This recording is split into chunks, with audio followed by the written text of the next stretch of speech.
시청자 여러분, 한 주간도 편안히 건강히 잘 지내셨는지요?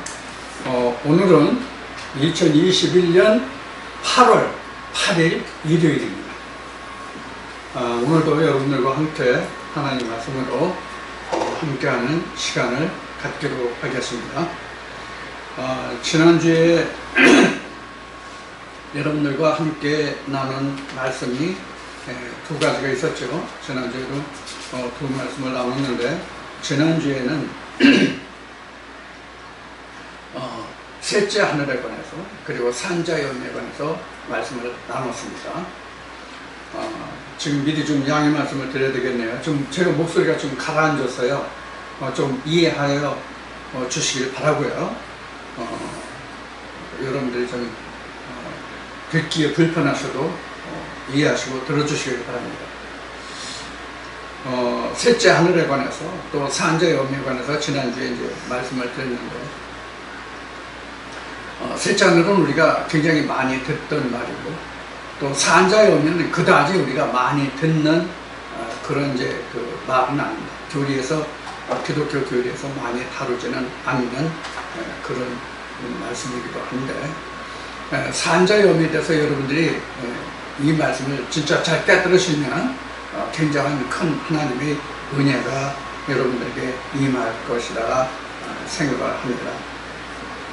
그래서 들으신 분들일지라도 산자의 의미에 관해서 다시 한번 여러분들이 다시 음미해 보시는 그런 시간을 가져주셨으면 하는 바람을 가져보고요.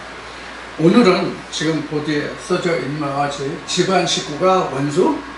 집안 식구가 과연 원수냐? 이게 무슨 뜻이냐 하는 것을 마태복음 10장의 말씀을 통해서 오늘 여러분들과 함께 나누고자 합니다. 이 집안 식구가 원수에 관해서는 가장 많이 교계에서 언급이 됐던 것이 뭐냐면 고부 갈등에 관해서 굉장히 많이 언급이 됐던 그런 부분이 말씀이기도 합니다. 본문은 마태복음 10장 34절에서 36절까지의 말씀을 채택했는데요. 우선 본문의 말씀을 먼저 보고 시작을 하도록 하겠습니다. 마태복음 10장 34절부터입니다. 내가 세상에 화평을 주러 온 줄로 생각하지 말라. 화평이 아니요 검을 주러 왔노라. 내가 온 것은 사람이 그 아비와 딸이 어미와 며느리가 시어미와 불화하게 하려 함이니 사람의 원수가 자기 집안 식구리라. 아멘. 36절까지 34절에서 36절까지 말씀을 공부하겠습니다. 자, 모두에 잠깐 말씀을 드렸듯이 우리가 이와 같이 지금 이 본문에 기록된 말씀을 보면 진짜로 사람의 그 원수가 다 자기 집안 식구지요.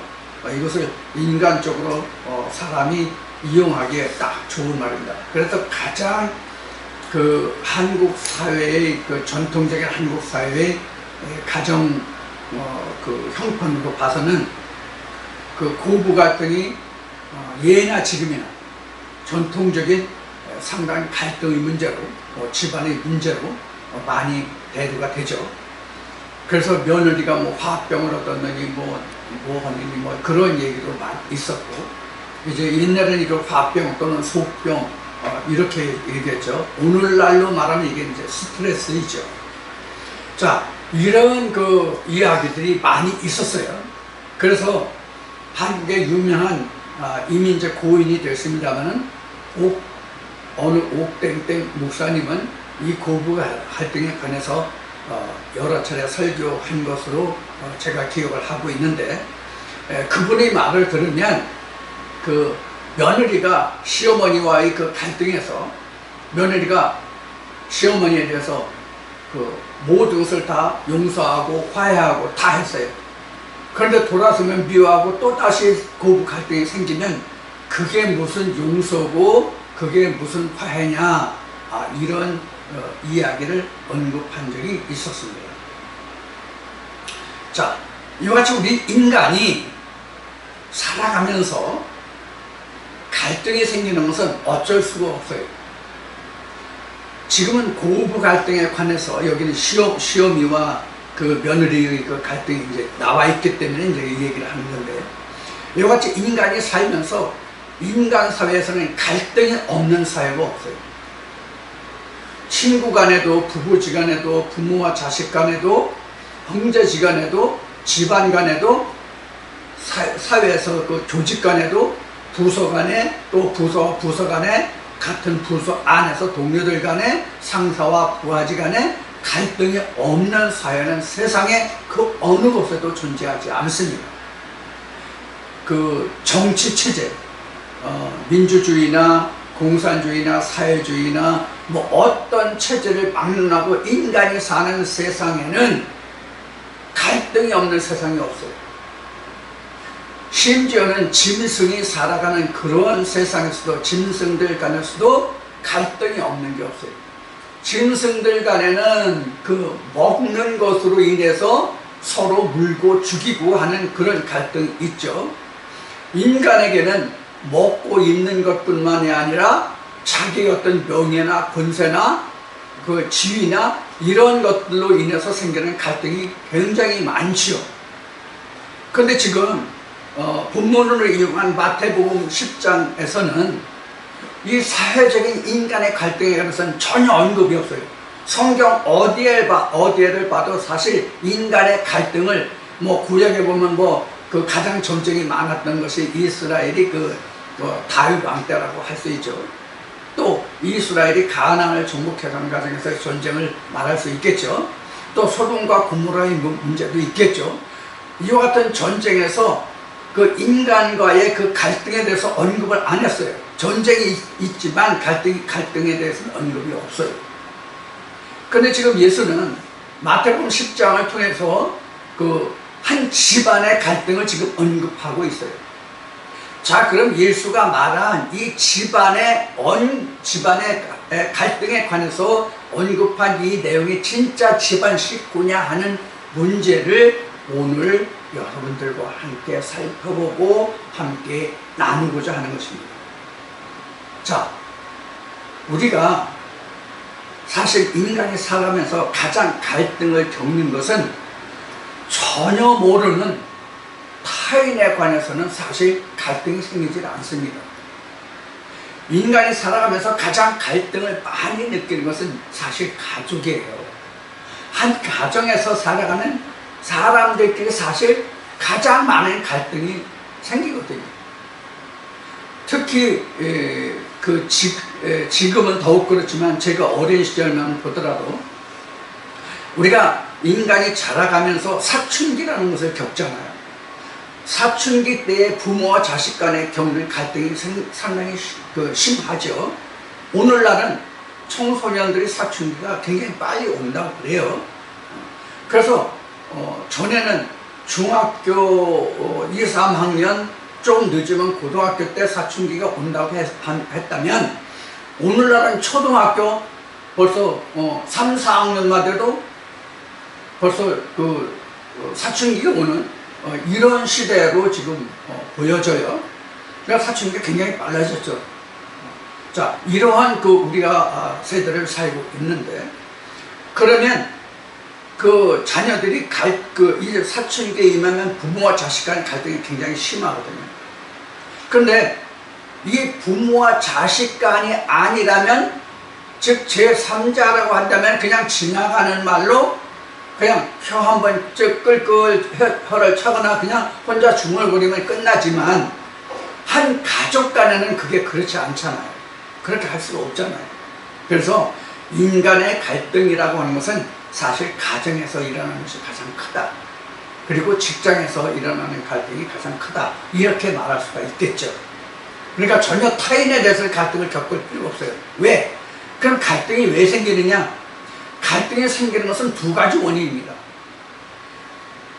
지금 사춘기 예를 들었는데, 사춘기 예를 들었을 때는 부모가 자식에 대해서 그 앞날을 걱정하는 사랑이 첫째 원인이고, 그 다음에 사회적인 공동체에서는 생기는 것이 뭐냐면 지위나 어떤 이권 때문에 갈등이 생기는 거죠. 그렇게 생기는 문제가 인간의 어떤 갈등으로, 그 다툼으로 이렇게 이제 변화가 되죠. 이것을 국가와 국가 간에 보면 이것이 전쟁이 되는 것이죠. 민족과 민족 간에도 전쟁이 일어나는 것이죠. 그래서 따지고 보면 어떤 집안의 자녀들이 사춘기가 돼서 부모와 자식 간에 어떤 고성이 또는 질타가 또는 충고가 오고 간다면 그것도 사실은 전쟁이에요. 그 전쟁을 위해서 예수는 지금 뭐라고 지금 언급하고 있냐면 그 전쟁을 위해서 내가 검을 주러 왔다. 화평을 주러 온 게 아니라.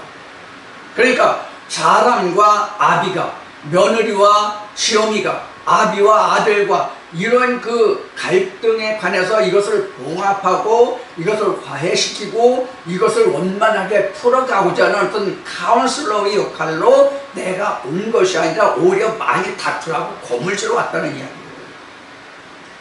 그럼 예수가 평화주의자예요? 평화주의자예요? 이 본문의 내용을 표면적으로 놓고 보면 예수는 우리에게 화평을 주러 온 자가 아니라 갈등을 조장하고 전쟁을 조장하러 온 자라고 우리가 말할 수가 있어요. 그래서 검을 줬잖아요. 내가 화평을 주러 온 것이 아니라 검을 주러 왔다. 이와 같이 얘기하는 것은, 검을 준다는 것은 뭘 얘기하는 거예요? 화평의 반대말이 검이잖아요. 그러니까 싸우고 다투라는 뜻이 되는 그런 의미가 들어있단 말이에요.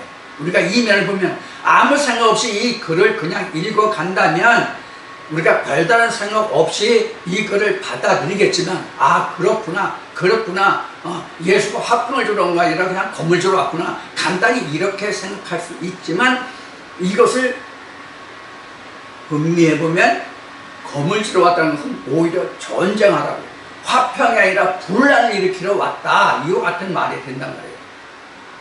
그럼 예수가 좋은 자예요? 예수가 좋은 자예요? 아니죠. 이 본문만을 놓고 본다면 예수가 좋은 자가 아니라 오히려 그 분란을 일으키고 악을 조장하는 그런 불량한 자가 된단 말이에요.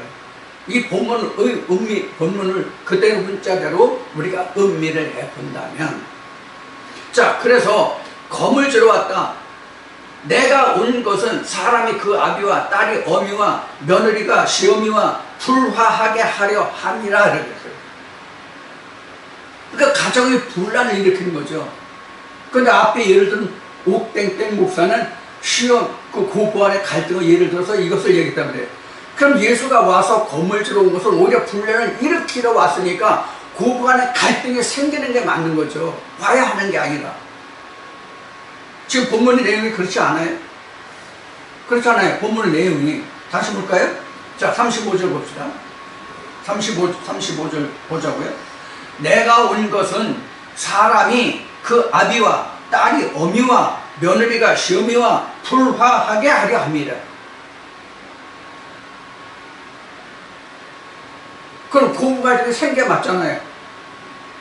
사람이 그 아비와 딸이 어미와 갈등이 생겨야 맞잖아요. 불화가 생겨야 맞잖아요. 그럼 예수가 말한 내가 너에게 주는 평강과 평안은 세상에 주는 것과 같지 않다는 말과 지금 마태복음에 기록한 이 말은 어떻게 돼요? 서로 상치되는 말이죠. 서로 대치되는 말이죠. 하나가 될 수 없잖아요. 말이 일치가 안 되잖아요. 그럼 예수가 말한 것이 여기선 이 말하고 저기선 저 말하는 이중 성격자예요? 여러분들 그런 생각 들지 않나요? 이 말씀을 여러분들 평상시에 어떻게 생각하셨는지요? 그러니까 우리가 이 말 할 때 예수를 믿는 며느리와 믿지 않는 시어미, 아니면 믿는 시어미와 믿지 않는 며느리, 이 둘이 어느 한쪽에 예수가 주는 검을 받아가지고 그 검을 인해서 갈등이 생기는 것을 말하나요? 그럼 차라리 예수 안 믿고 화평한 게 낫잖아요. 이 본문대로 한다면 그게 맞지 않아요? 차라리 교회 가지고 교회 다녀가지고 이런 분란을 일으키느니 안 가고 화평하게 사는 게 낫지 않아요? 맞는 얘기 아닙니까? 그러면 예수가 과연 그런 내용을 몰라서 이 얘기를 했을까요? 실제로 가정의 불화를 일으키라고 해서 지금 이 말이 기록된 건가요? 근데 우리가 지금 여기에 기록한 이 내용을 정말 여간 상고하자면, 깊이 상고하지 않으면 이 말의 뜻을 이해할 수가 없어요. 여러분들 신학에서 그 마태복음 10장에 물론 다른 모든 말씀이 다 동일하지만 이것을 한 가정의 관계로 말을 하고 있지만 성경적으로 하나님이 예수가 이 말을 왜 했는지, 이 뜻이 무엇인지 풀어진 말을 저는 한 번도 들어본 적이 없어요. 여러분들 중에 혹시 들어보신 적이 있나요? 이게 유전적이거나 문자적으로, 신학적으로, 문자적이라는 것은 신학적이에요. 유전이나 신학적으로 이 문구에서 이 성경 구절에 대해서 우리가 이야기를 들어본 적은 있어도 정말로 하나님의 음성으로 이 말씀을 들어본 적이 우리에게는 없어요. 이 동영상을 시청하시는 여러분들의 경우는 어떠할지 모르겠지만 저에게는 그래요. 한 번도 제대로 들어본 적이 없어요. 자, 그래서 오늘 이 말씀을 여러분들과 함께 살펴보고자 하는 겁니다. 자, 그러면 여기에 등장인물을 한번 살펴볼까요? 마태복음 10장 34절부터 36절까지 기록한 등장인물을 한번 보자고요. 자, 첫 번째 등장하는 인물이 뭐예요? 누가 누구와 맨 먼저 다퉈요? 사람이 그 사람과 아비가 이렇게 서로 다투죠. 그렇죠? 자, 이게 첫 번째예요. 그 다음 두 번째는 딸이 어미와 그러죠. 딸과 어미가 서로 대치해요. 그 다음 3번은 뭐예요? 그 다음에는 며느리가 시어미와,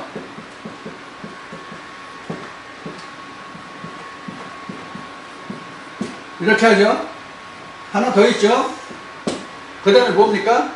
끝인가? 네. 끝이네. 이렇게 세 가지로 나왔습니다. 자, 이렇게 나왔어요. 이 관계를 살펴보자고요. 여기서 우리가 먼저 알아볼 것이 지금 사람이죠.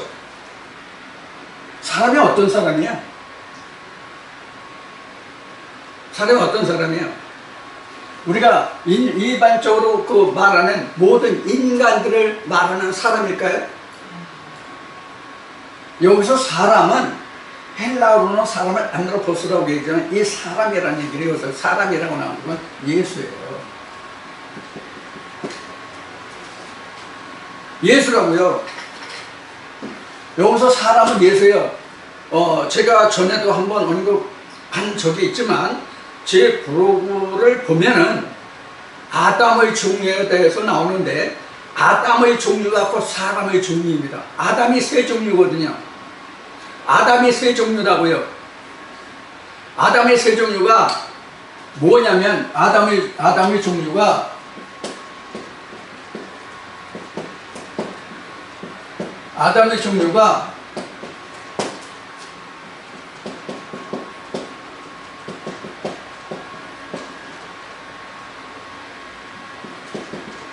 이거 그냥 이렇게 얘기합시다.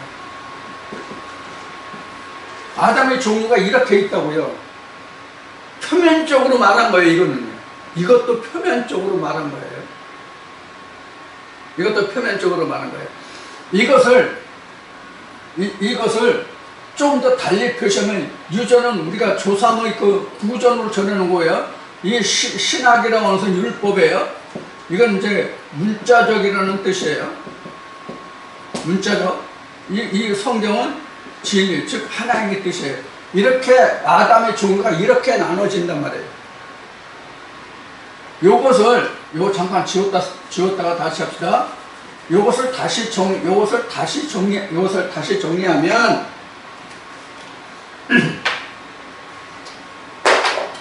다시 정리하면 이 조상이 뭐냐면 지금 여기 써진 대로 그냥 유전이에요. 그냥 유전이에요. 그냥 여기 유전이라고 그냥 쓰겠습니다. 유전이에요. 율법적인 신학은 이게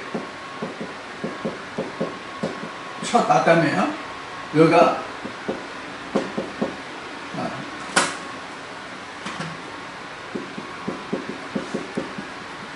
마지막 아담이에요. 그럼 여기도 뭐냐? 사실 여기는 그냥 아담이에요. 그냥 여기 아담. 이걸 다시 얘기하면 여기는 창세기 1장 이거 가로 하면 되지. 그 다음에 창 2장 창 3장이에요. 창세기 3장이에요. 근데 창세기 3장이 어떻게 됐어요? 이렇게 됐죠? 사실은 창세기 3장이 안 되면 이거 다 안 된 거거든요. 이 세 가지 다 안 된 것이 바로 뭐냐면 생기가 들어가기 전에 창세기 1장에 나온 사람이라고 보면 돼요. 여기 남자와 여자가 나오잖아요. 창세기 1장에도. 근데 요 인간들 창세기 2장을 통해 3장에서 완성되잖아요. 창세기 3장에 완성된 사람이에요.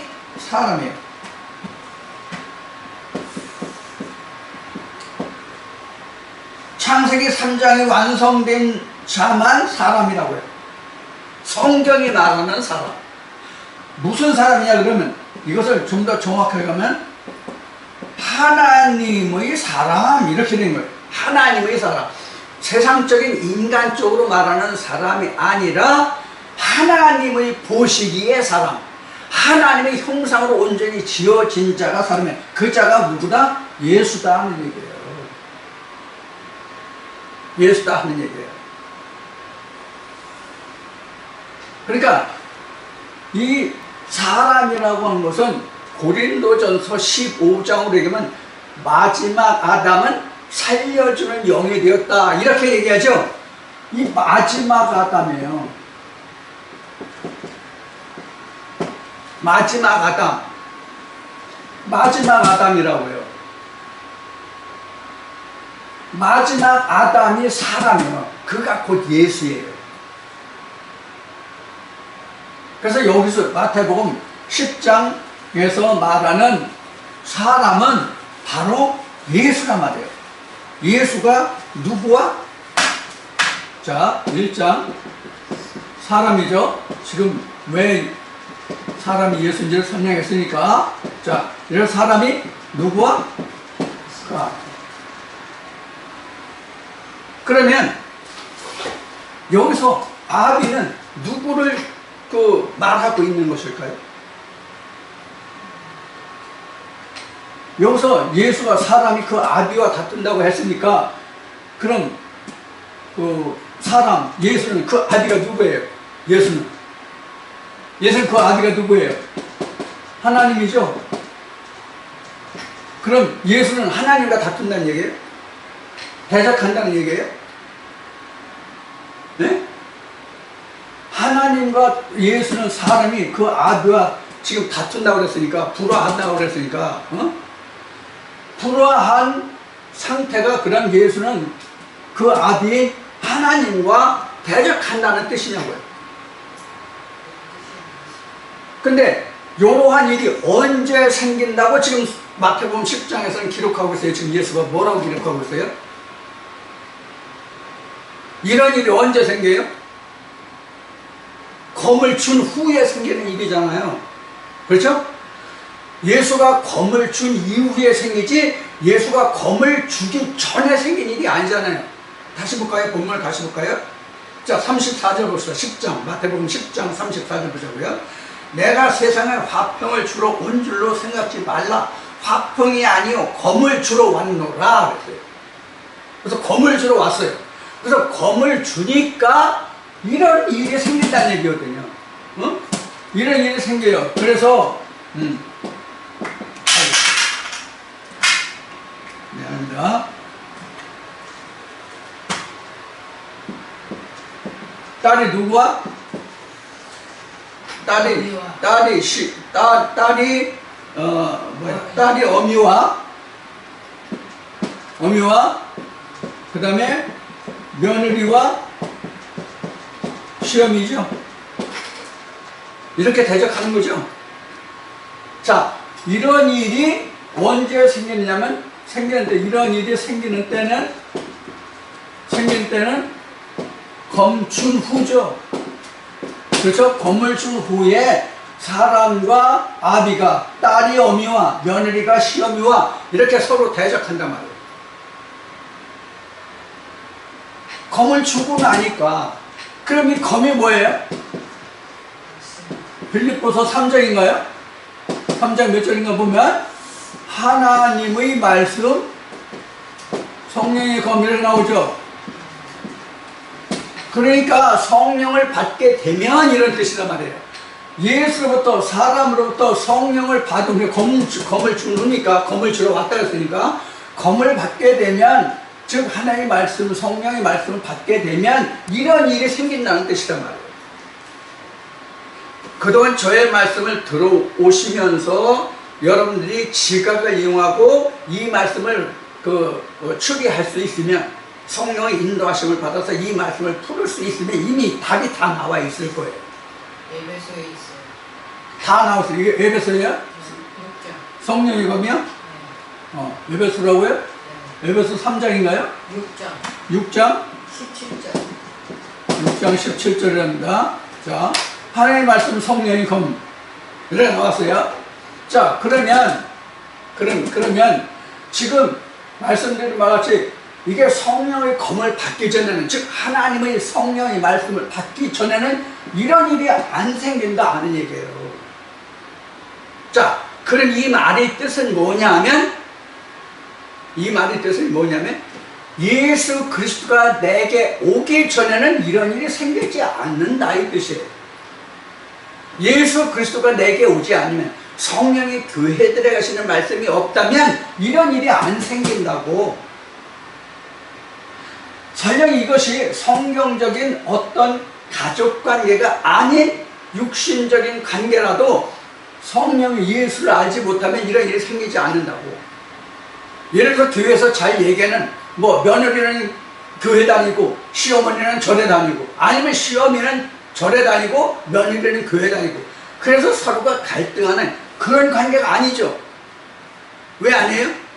왜 아니냐고요? 성령의 검이라는 것이 나왔잖아요. 성령의 검이라는 것이 나왔잖아요.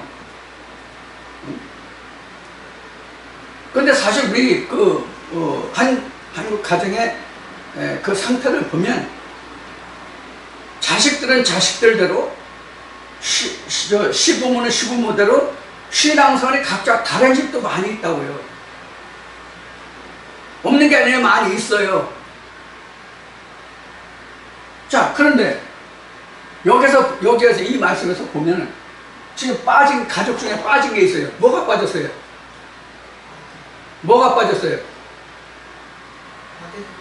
네, 아들이 빠졌죠? 아들도 빠졌어요. 그러면 손자는 어때요? 손자손녀는 어떻게 해요? 지금 저 같은 경우도 손자들 나이가 있거든요. 충분히 이런 말의 뜻을 분별할 수 있는 정도의 나이가 된 아이들이 있거든요. 그럼 그 아이들은 하나님과 관계 없나요? 지금 세대니까 그렇지 제가 어린 그때만 해도 제가 어렸던 그때만 해도 세대 차이가 부모와 자식 간의 세대 차이가 굉장히 짧았어요. 짧게는 17년, 18년. 짧게는. 보통 저 같은 경우에도 보면 부모님이 20에서 25세 사이 부모가 대부분이었어요. 그러니까 부모와 자식 간에 4분의 1 세기뿐이 안 되는 거예요. 100년이 1세기니까 25년 잡으면 4분의 1세기뿐이 안 되는 거예요. 그 시대에 한 세대씩이 생긴다고. 그럼 그때는 세대 간의 격차가 굉장히 좁은 거죠. 지금은 30년 이상 보통 되지만 세대 간 격차가. 자, 그러면 지금은 세대 간의 격차가 커도 그런데 제가 어린 시절로 얘기하면 보통 부모가 20살 전후 되면 보통 자식들이 있어요. 그래서 40대 중반 되면 벌써 자녀들이 벌써 고등학교 다닌다고. 이미 성년이 됐다고.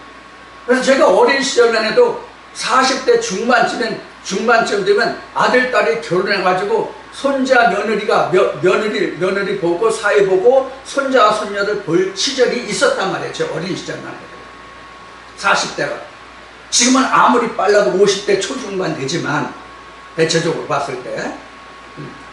자, 늦은 사람은 더 늦은 사람도 있지만 더 늦을 수도 있지만 대체적으로 봤을 때 50대 중반은 돼야 지금은 아들, 딸이 결혼할 수 있는 세대가 됐어요. 지금은. 자, 그러면 왜 그런 가족들은 빠져 있을까? 왜 지금 이 얘기를 언급하냐면 지금 이 성경에 기록된 이 당시에는 결혼이 빨랐던 시절이잖아요. 그래서 그 얘기를 하는 거예요.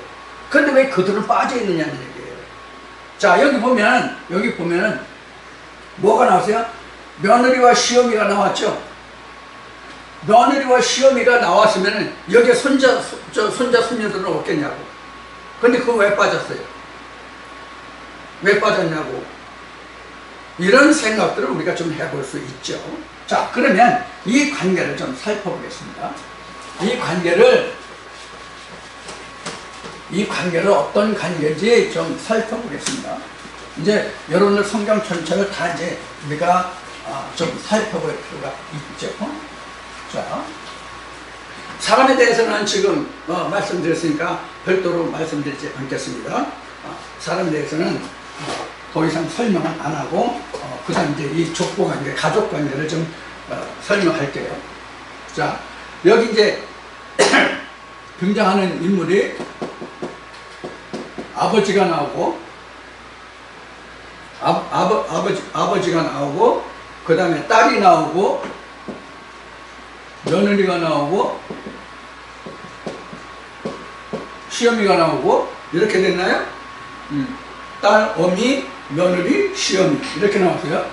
자, 그럼 아버지는 둘이죠.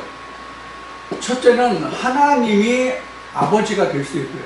누구에 대해서? 사람에 관해서는 사람은 하나님의 아버지가 되죠. 또 한 아버지가 있죠. 또 한 아버지가 뭐예요, 여러분들? 자, 요한복음 8장 44절에 보면 원수 마귀가 있단 말이에요. 원수 마귀. 이를 아비라 하지 말라. 아비라 하지 마라. 이게 요한복음 8장 44절인가? 여기에 보면 있어요.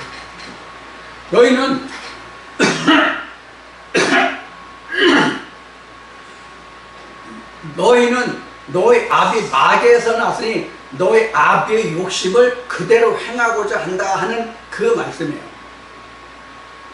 그러니까 예수가 사람이 그 아비와 다툰다는 얘기는 바로 뭐냐면 원수 마귀를 얘기하는 거예요. 그 아비. 너희는 그 아비에게서 났으니 네 그 아비는 원수 마귀라. 너는 그에게 났으니 그의 행사를 하려 한다 하는 그 말씀이 요한복음 8장에 나온 말씀인데 바로 그 아비를 얘기하는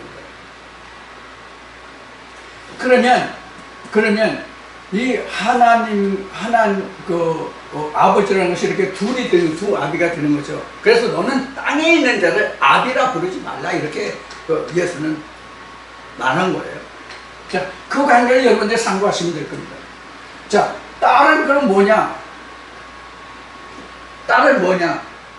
성경에 보면 딸, 시온의 딸, 뭐 이렇게 이제 나오는 말씀이 있거든요. 시온의 딸들이요, 뭐 이렇게 나오는 말이에요. 이 딸은 뭐냐면 창세기 2장에서 뭐냐면 여자가 나오죠. 이제 이게 창세기란다. 히브리어로 얘기하면 이샤거든요. 이샤인데 이샤는 이씨라는 남자라는 말에서 나온 거란 말이에요. 이씨라는 말은 이씨라는 말은 남자라는 이씨에서 온 말이란 말이에요. 그래서 뼈 중에 뼈, 살 중에 살이다 하는 것입니다. 그래서 이 딸은 곧 뭐냐면 언약을 얘기하는 거예요. 언약을 얘기하는 거예요. 갈라디아 4장을 그동안 많이 말씀을 드렸는데 이 딸은 약속을 받을 자예요. 처녀 이스라엘, 내 딸, 뭐 성경에 나오는 그 딸, 처녀 다 그런 뜻입니다. 자, 그래서 이씨를 뜻하는 거예요. 그럼 며느리는 그럼 왜 며느리냐? 자, 우리가 참고로 이해할 수 있는 말씀이 뭐냐면 고린도서 11장 2절입니다. 정결한 처녀. 내가 너희를 정결한 처녀로 한 남편인 예수 그리스도에게 중매하려 함이라 이렇게 나오죠. 그러면 이 며느리라고 하는 것은 누구에 대한 며느리예요? 누구에 대한 며느리예요? 하나님에 대한 며느리예요. 우리가 가족관계로 얘기합니다. 우리 인간이 하나님의 아들인 예수에게 시집 갔으니까 정결한 처녀로 중매해서 결혼했다면 내가 예수의 아내가 됐잖아요. 각자가 성령의 말씀을 받은 자는 예수의 신부란 말이에요. 마태복음 25장에 슬기로운 미련한 처녀들의 예가 바로 이런 거란 말이에요. 그래서 예수의 처녀 이스라엘아, 그 시온의 딸, 이런 것이 다 그런 이야기란 말이에요. 자, 그래서 그런 사람들이 예수의 성령의 교회들에 계시는 생명의 진리 말씀, 즉 마태복음 10장에서 기록한 말씀을 하면 무엇을 받았어요? 검을 받은 그 자가 예수의 아내요. 예수의 아내는 곧 하나님에 대한 며느리잖아요. 우리가 가족관계로 따지면 틀려요? 그래서 우리는 예수에게 내가 시집을 갔다면 나는 하나님의 며느리예요. 가족관계로 보면 예수와 나는 부부지만 하나님은 나의 시부모가 되는 셈이라고, 가족관계로 따지면.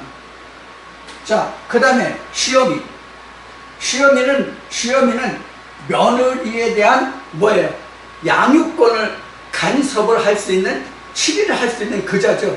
그럼 이 시어미는 누구냐면 양육자인데, 이 양육자는 뭐예요? 결국은 목회자란 말이에요.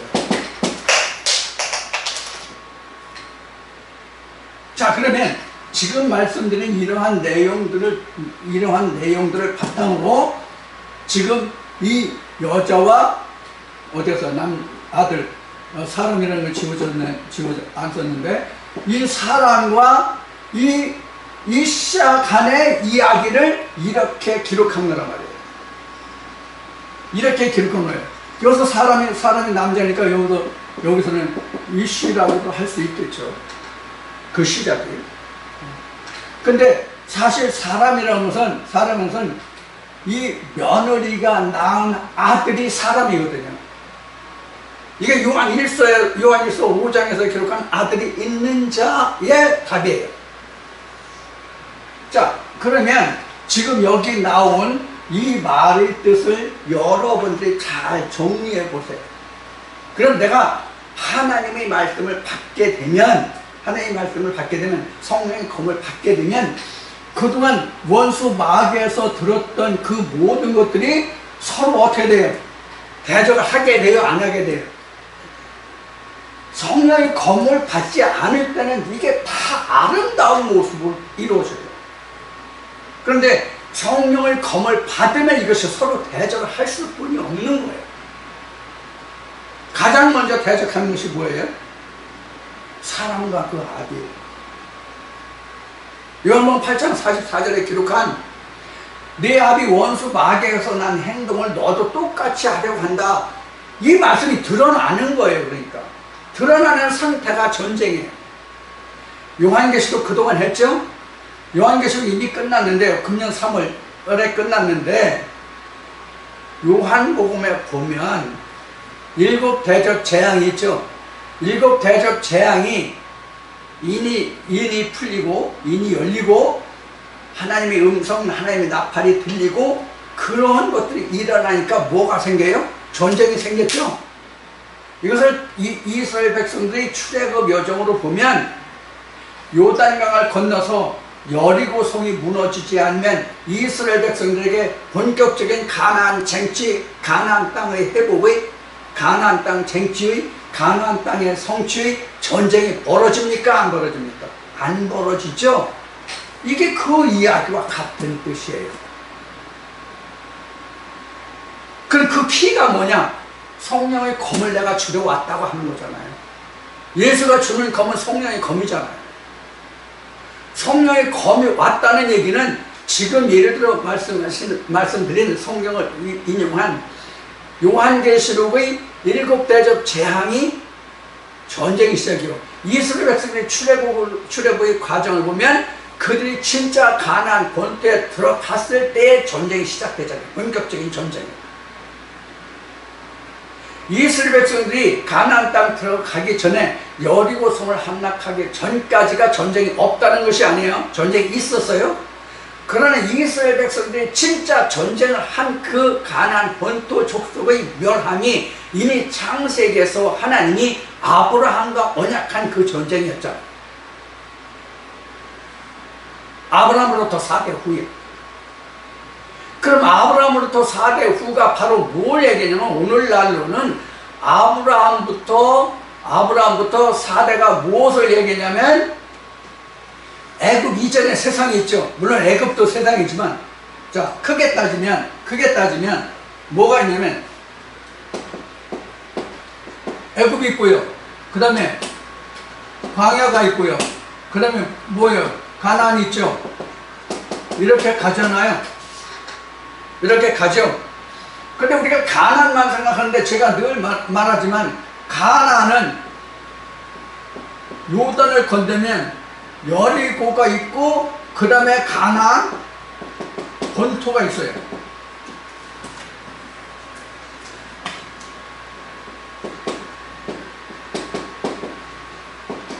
가나안 본토가 있어요. 여리고성을 함락시키면 가나안 본토가 있어요. 여리고에서 전쟁이 있는 것이 아니라 가나안 본토에서 전쟁이 있죠. 그러면 애굽, 광야, 여리고, 그 다음에 가나안 본토예요. 그래서 이게 지금 4대가 되는 거예요, 사실은요.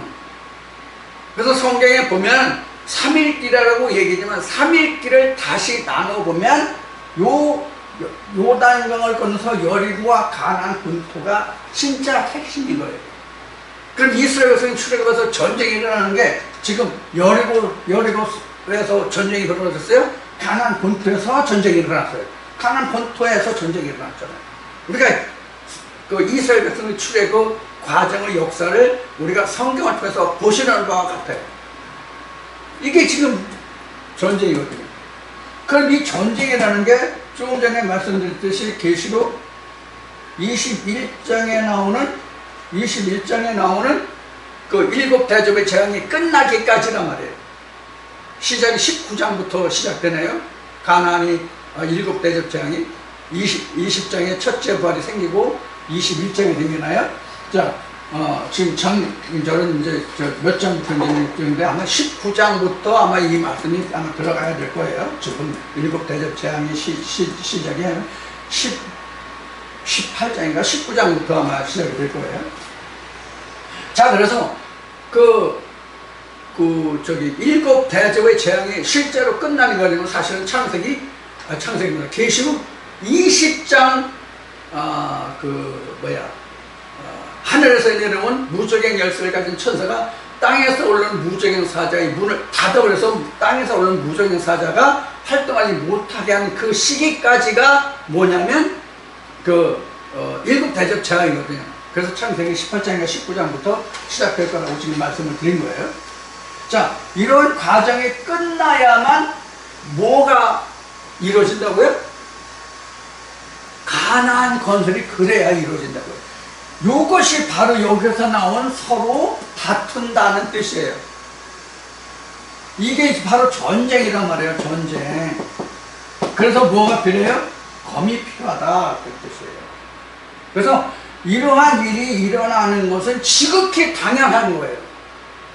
그래서 앞에 모두에 이야기한 예수가 내가 주는 평강과 평안은 세상이 주는 것과 같지 않다는 뜻은 내가 성령의 구원을 받아서 내가 친히 전쟁을 통해서 모든 평정했잖아요. 마치 그 다윗이 이스라엘이 주변 국가를 평정해서 이스라엘을 통일하고 주변 국가를 평정해서 이스라엘 화평을 가져왔음과 같이,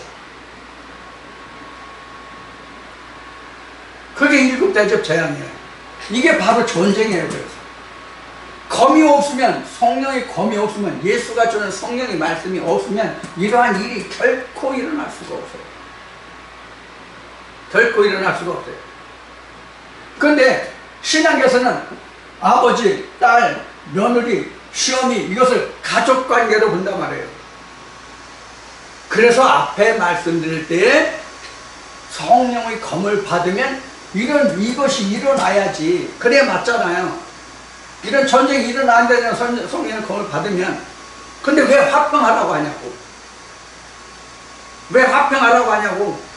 고부 갈등의 하나를 예를 들었지만, 고부 갈등을 왜 봉합하려 하냐고. 싸워야 되는데. 싸워야 되잖아요. 예수가 말한 것을 보면 싸워야 되잖아요. 그런데 왜 그걸 봉합하고 화해하라고 하냐고. 성령의 검을 가지고 싸워야 되잖아. 지금 마태복음 10장에서 예수가 주장하는 바는 싸우라고 검을 줬다는 얘기잖아요. 화평케 하려는 게 아니라 서로 분쟁하게 하려 했다니까. 분쟁이 일어나야 맞잖아요. 그런데 왜 화평하라고 하냐고. 고부 갈등을 왜 봉합하라고 하냐고.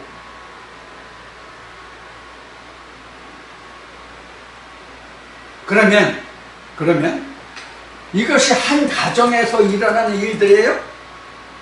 한 가정에서 일어나는 일들이냐고.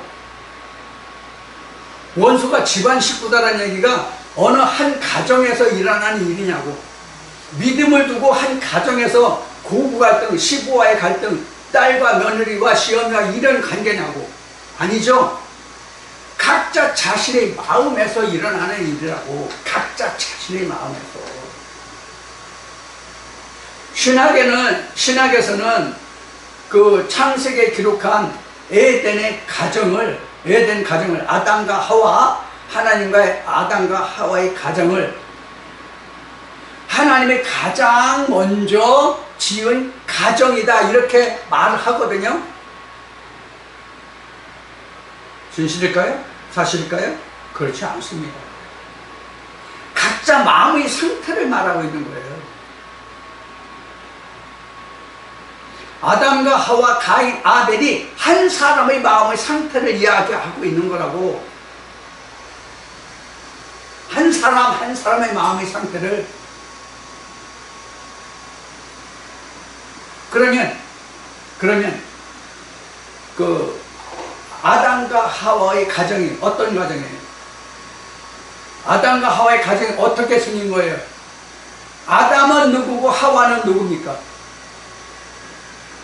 하나님 말씀과 그 언약 중에 언약인, 뼈 중의 뼈, 살 중의 살인 그 상태를 아담과 하와라고 창세기는 기록하고 있잖아요.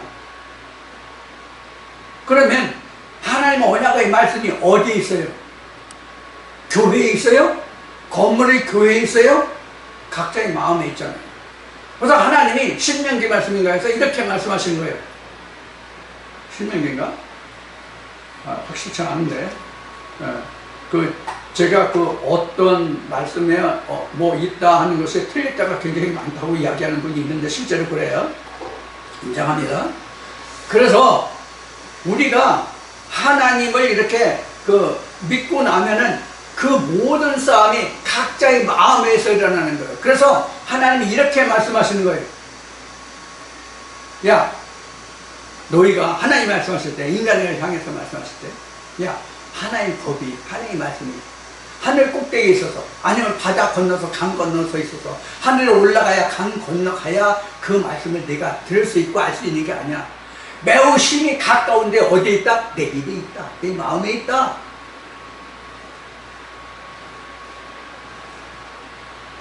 이런 말씀이 성경에 보면 기록되어 있어요? 안 돼 있어요? 돼 있죠?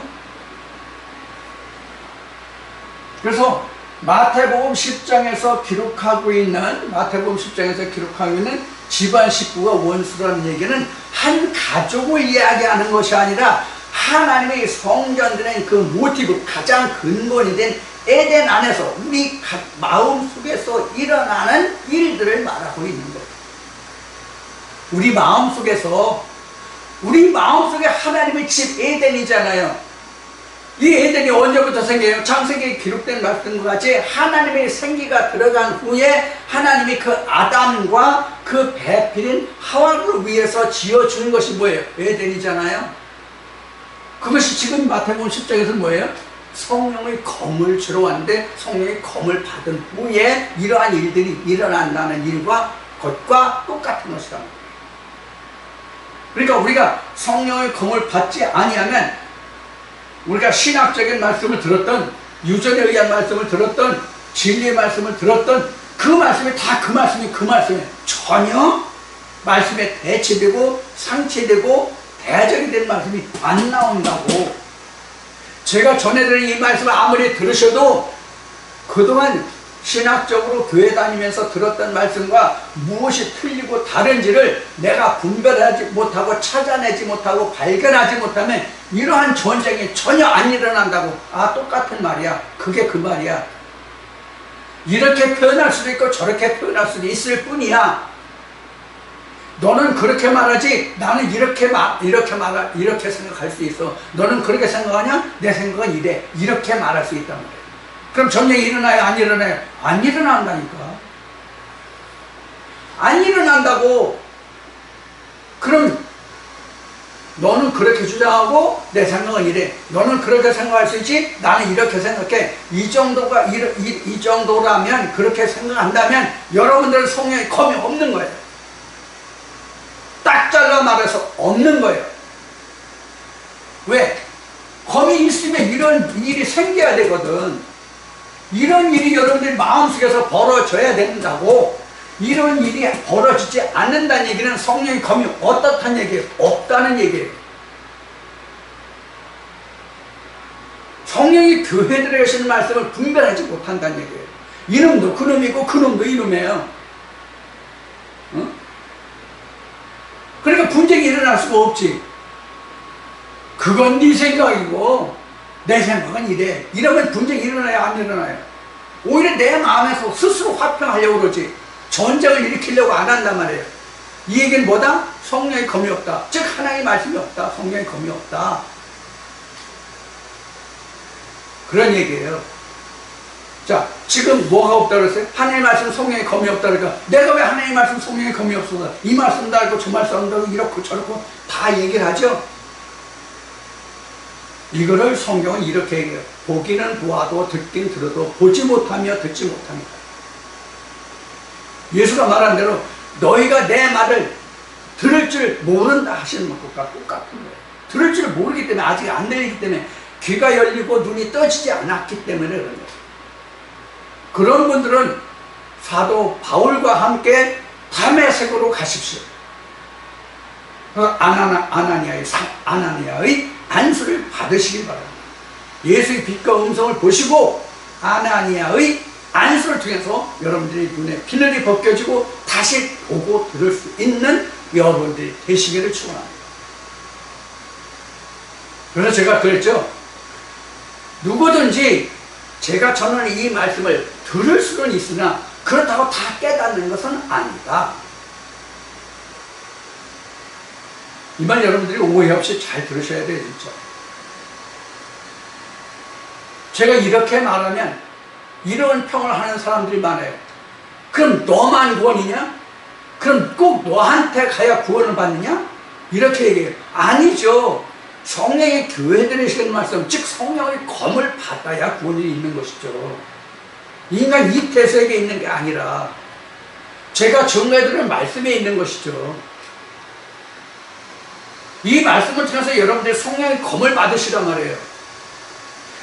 세례 요한만 내가 광야에다 외치는 자에서 그리고 내 뒤에 오시는 이를 말하는 게 아니에요. 예수도 성령의 교회들 하시는 말씀이에요.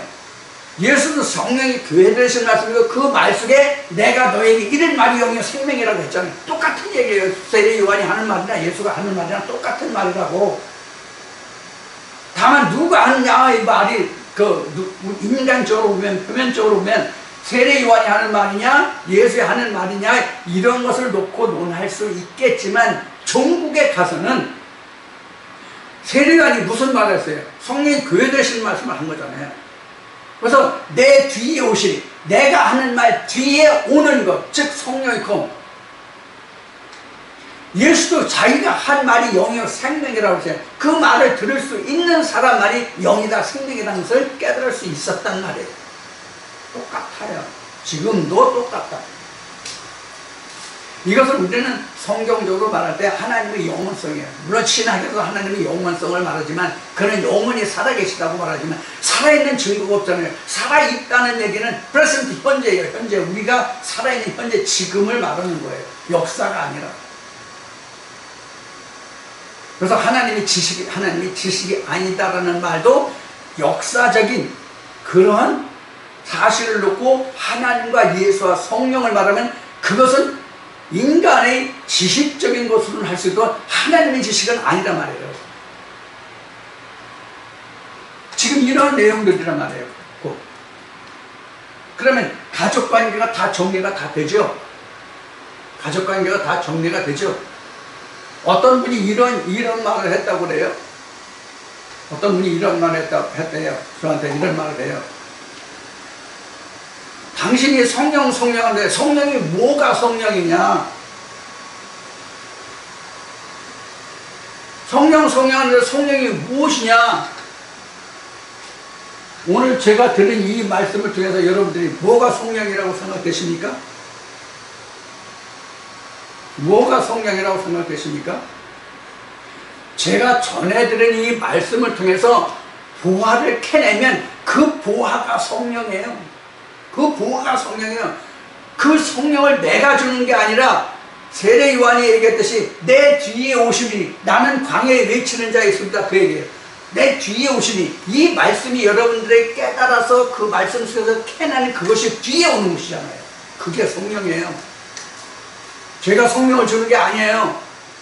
성령은 여러분들이 찾으시는 거예요. 발견하는 거예요. 보화는 땅에 감춰져 있어요. 이 말씀 속에 여러분들 마음속에 감춰져 있어요. 그 말씀을 캐내야만 성령의 검을 받은 것이고 그 성령의 검을 받아야만 이런 일이 생겨요. 이러한 일이 생겨서 이런 것을 평정했을 때 분란을 일으켜서 분쟁을 해서 그 분쟁을 내가 성령의 검으로 평정했을 때에 주는 평강과 평안이 곧 뭐예요? 천국이다. 하나 됩니다. 뭐가 하나 돼요 그럼? 뭐가 하나가 됩니까? 하나님과 예수와 내가 하나 되는 거예요. 이런 것을 다 쳐내야만, 이 분쟁을 다 쳐내야만 나와 하나님과 예수가 하나 되는 거예요. 이 역사를 누가 해요? 성령이 한다고. 이게 성령이야. 그럼 성령을 어떻게 찾는다고? 광야에 외치는 자들을 통해서 그 뒤에 오시는 일을 찾고 발견하는 자. 그래서 마태복음 13장에서는 예수의 증거를 통해서 보화가 땅에 감춰져 있다. 그물을 던지고 바다에 고기를 잡는 자와 같다. 좋은 것은, 나쁜 것은, 좋은 것, 나쁜 것 구분해서 취하고 버리는 게 바로 뭐예요? 이거잖아요. 아니, 그물도 던져보지 않고, 건져보지도 않고, 그물을 던진다는 얘기는 그물을 걷어 올린다는 얘기는 이 말씀 속에 무엇이 들었는지, 좋은 것을 뭐고 나쁜 것이 무엇인지를 분별 찾아내고 식별한다는 뜻이에요. 이걸 해보라고. 그냥 듣는 것으로 끝나지 말고, 아, 저 사람은 저렇게 얘기하는구나. 방금 전에 말씀드린 대로 저 사람은 저렇게 말하는구나. 그렇게 생각할 수도 있지. 근데 나는 이렇게 생각해. 그렇게 말할 수도 있고 이렇게 말할 수도 있는 거지. 이거는 정말로 성령이 교회에 들어가시는 말씀을 들을 줄 모르는 거예요. 하나의 말씀이 이럴 수도 있고 저럴 수도 있다가 아니에요. 오로지 하나예요. 하나. 하나라고. 요한복음 10장에 기록된 말씀과 같이 내가 길이요 진리요 내가 양의 문이다. 양의 문이다라고 나왔죠. 나로만 않고 우리 안에 들어가는 자 다 절대요 강도라고 되어 있죠. 나로 말미암지 않고 우리에 들어가는 자는 나오는 자는 절대요 강도다.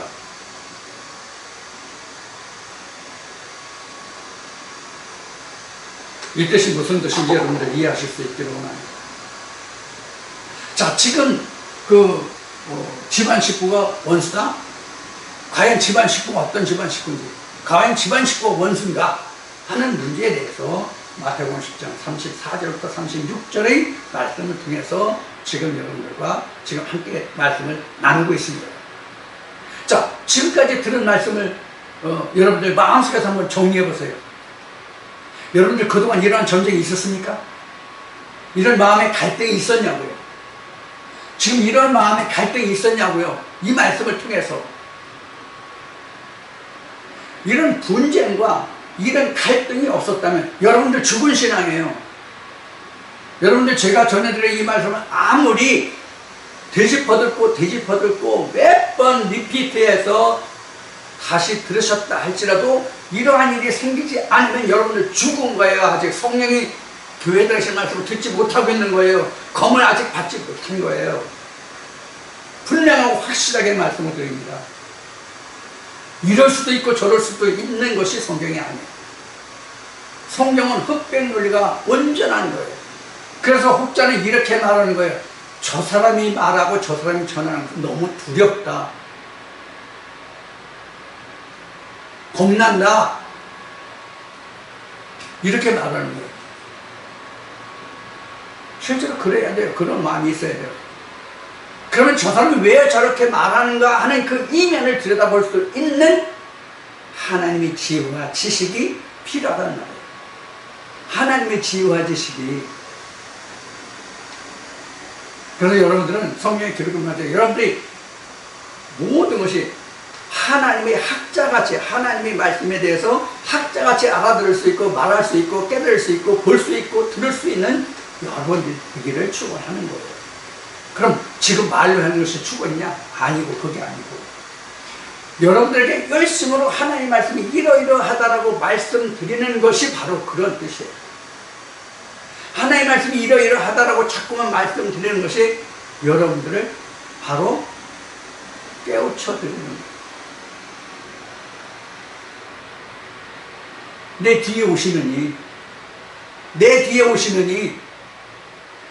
뒤에 오시느니라고 하는 것을 다시 말씀드리면 지금 제가 여러분들에게 증거해드린 이 말씀을 통해서 여러분들이 보화를 캐내는 그것이 캐낸 그 보화가 뭐다? 내 뒤에 오시는 거예요. 제가 하는 말이 자체가 성령의 검이 아니에요. 그동안 말씀드린 다른 뜻으로 말하면 여러분들이 이 말씀을 받으셔서 여러분들의 떡반죽 그릇에 떡을 만들어 보라고.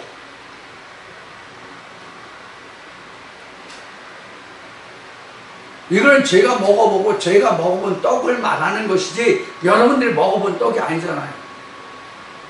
여러분들이 먹어본 떡이 아니잖아.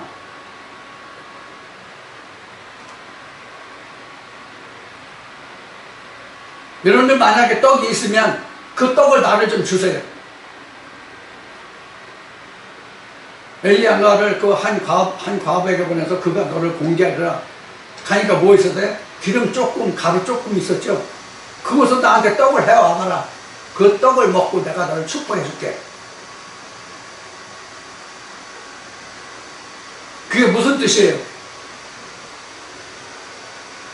그게 무슨 뜻이냐고요? 나는 이러이러한 말씀과 하나님의 은혜를 이렇게 가지고 있는데 이것이 어떠한 말씀입니까? 이것이 옳습니까? 그럽니까? 그걸 나한테 네가 가지고 있는 신앙을 그러니까 신앙 고백을 한번 해봐라 그런 뜻이에요. 너 하나님을 안 되면 너 하나님과 예수 그리스도를 믿고 그를 섬기고 그를 존경한다면 그럼 네가 알고 있는 하나님과 예수와 성령이 무엇이냐? 네가 가지고 있는 거 다 드러내봐. 이 뜻이 내가 가지고 있는 그것으로 나에게 떡을 해서 좀 먹게 해달라는 뜻이에요. 그렇게 여러분들이 가지고 있는 말씀으로, 여러분들이 알고 계신 말씀의 지식으로 떡을 만들어 보라고. 어떤 떡이 나오는지.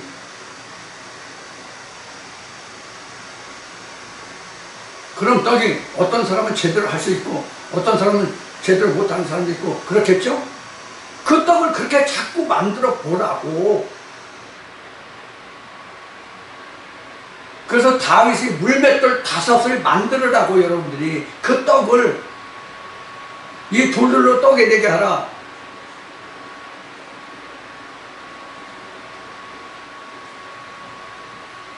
그럼 세상에 먹는 그 떡이 아니라 우리 육신을 먹고 살지고 살게 하는 그런 떡이 아니라 성령의 교회되는 생명의 말씀의 떡.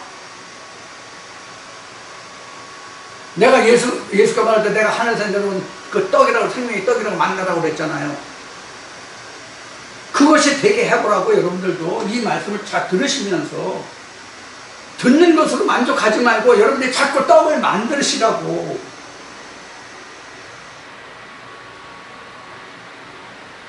그럼 제가 여러분들에게 이렇게 목청을 높여서 핏대를 올리면서 여러분들에게 꼭 화난 것 같이 성질 내는 것 같이 여러분들에게 왜 이렇게 말씀을 드릴까요? 저를 위해서 합니까? 저를 위해서? 그것이 아니라 여러분들의 영혼을 위해서.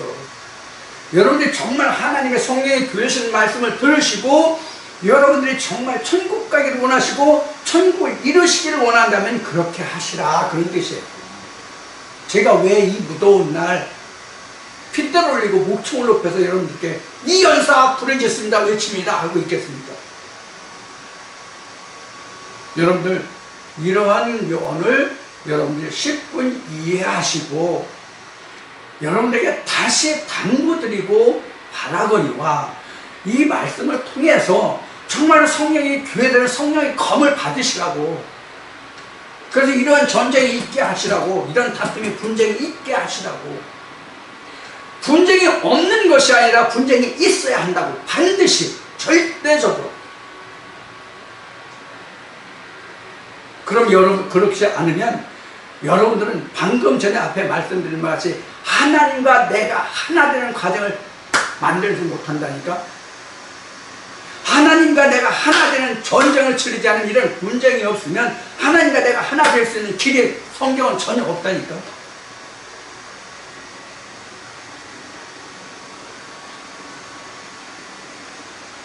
여러분들 오늘도 전 목사 또 핏대 올린다, 성길 낸다,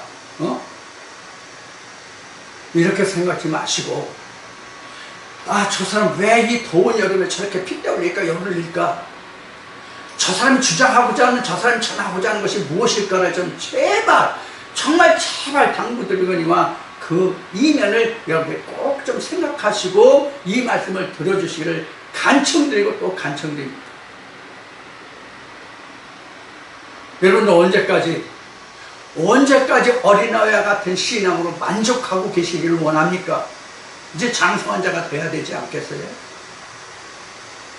그래서 지각을 이용해서 단단한 식물을 먹을 수 있는 자가 돼야 되잖아요. 내가 아무리 많은 사람과 나누고 뭐 공부하고 다 좋지요, 좋아요. 그런데 내가 먼저 성령의 교회에 쓴 말씀, 즉 성령을 금을 받지 못한 상태에서 내가 누구에게 누구를 가르칩니까? 누구에게 무엇을 말합니까?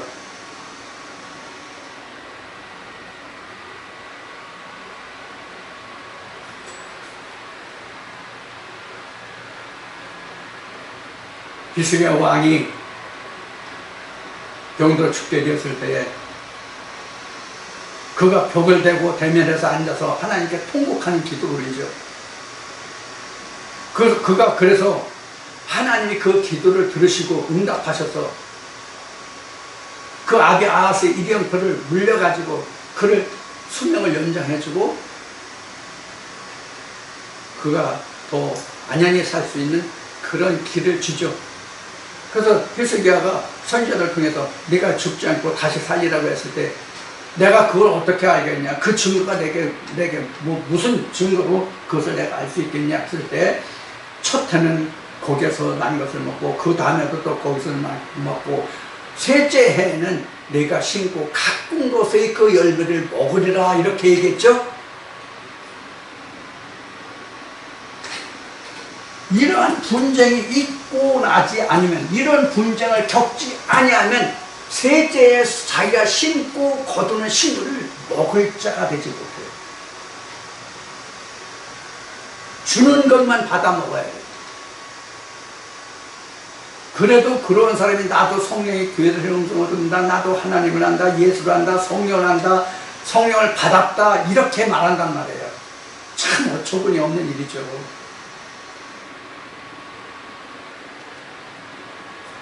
여러분들 제가 지금 드리는 말씀을 섭섭하게 생각하지 마세요.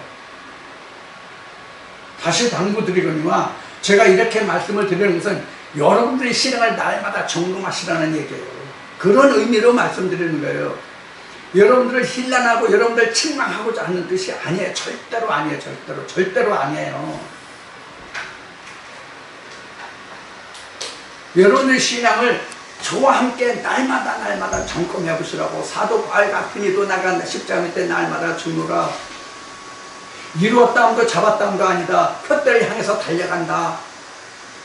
세상 속담에도 돌다리도 두드려고 걷는다. 이렇게 말하고 있잖아요. 우리는 왜 그렇게 하지 못합니까?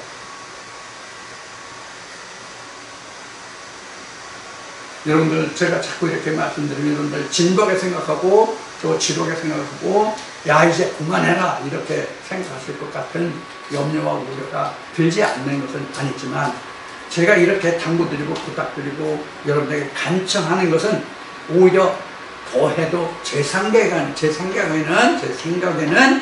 부족함이 없다라고 생각합니다. 여러분들 그러니까 제가 이렇게 당부드리고 말씀드린 이 내용에 대해서 여러분들이 10분 오해가 없으시기를 또한 간청히 바라면서 자, 이 시간 이제 마치고 잠시 쉬었다가 다시 말씀을 나눌 텐데요. 지금 이 시간 드리는 이 가족관계, 원수가 진짜 이 가족관계 집안 식구입니다. 그 집안 식구가 과연 뭔가 하는 문제를 통해서 여러분들 지금 어떠한 믿음의 상태를 가지고 있는지, 어떤 믿음의 상태에 있는지, 내가 말씀을 어떻게 듣고 있는지, 이 말씀을 들을 때 내 안에 이러한 분쟁이 일어나고 있는지 이런 면면을 다시 한번 살펴보시고 여러분들의 믿음이, 여러분들이 들으시는 말씀이 헛되지 않기를 다시 한번 기원하면서 이 시간 마치고 잠시 쉬었다가 말씀을 다시 나누겠습니다. 감사합니다.